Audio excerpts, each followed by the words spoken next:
I came here because there was a meeting of styles in this area, this factory, the sand factory harbor, in the beginning of 2000, and it was like a Scandinavian battle between Norway, Finland and Denmark. Like 2 years later, I came back. The painting was still there. All the stuff that was done like 2 years earlier was still there. And it actually looked like there was not a lot of things happening since. So I saw the possibilities there, and I thought this would be a good playground for me to practice and do pieces and kind of like have my own place. So I talked to the owners, and then I asked them if I could paint there, and then it was like, nah, not really. We're pretty happy what we have already. And then I had to convince them to give me a chance to prove myself. And then I asked if there was like a free wall, and then they had another wall, and then I painted something there, and then they liked what they saw. And then I came back again, and then I wanted to paint some more, and then they had another wall. And then they saw that I was really serious, and I started to turn it into my own private Hall of Fame. I had some visitors here. The first wall I did with Great, my good partner since 1986.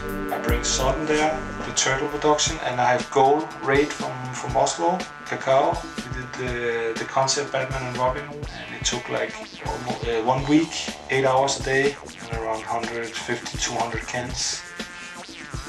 I think one of the ideas was also, I remember I visited Lumit in '93 in Munich, and he had the old Munich airport as a playground, like a Hall of Fame. And he also had a lot of paintings there on the gates and on the rooftops, and guests coming through. I painted with Murder from Australia, from Dime, Motu, King, everybody, a lot of people painted there. And he also saw the possibilities there to really build his own thing, and I think that's where the idea came from. My plan was to fill up the harbor more or less with good stuff, and not to paint too much over it. I actually wanted it to stay, so I had a lot of different artists coming through. Yeah, then I painted mostly in the weekends, just practicing, working on stuff, building it up. And then after these years it actually started to look like something. Went there in the weekends when I had free, and I experiment a lot. Took a lot of my scrap cans there, empty a lot of cans. I had a lot of wall therapy sessions there. If you had problems with your family or girlfriend, or you were in bad mood, you could always go there and paint and then lose your mind and think about something else, and then you always feel good after painting. You come home tired from all the fresh wind from the harbor, and a nice smile on your face, and you sleep very good, and you have a nice picture. So that was a good session for me. It's probably where you can find the best graffiti here in Sweden. Yeah, I had one really nice session there. I had the Mac coming through, and then he did a nice portrait of my mother.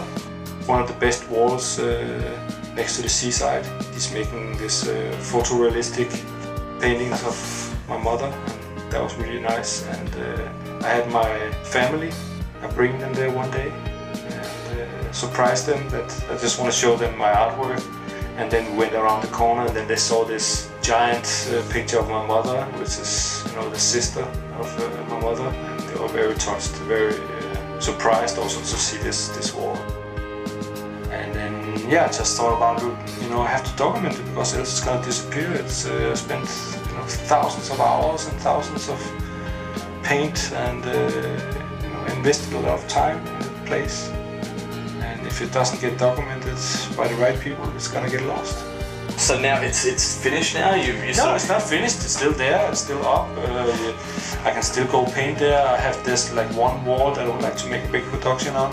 Hopefully I inspire other people to make a similar project somewhere if they find a nice location.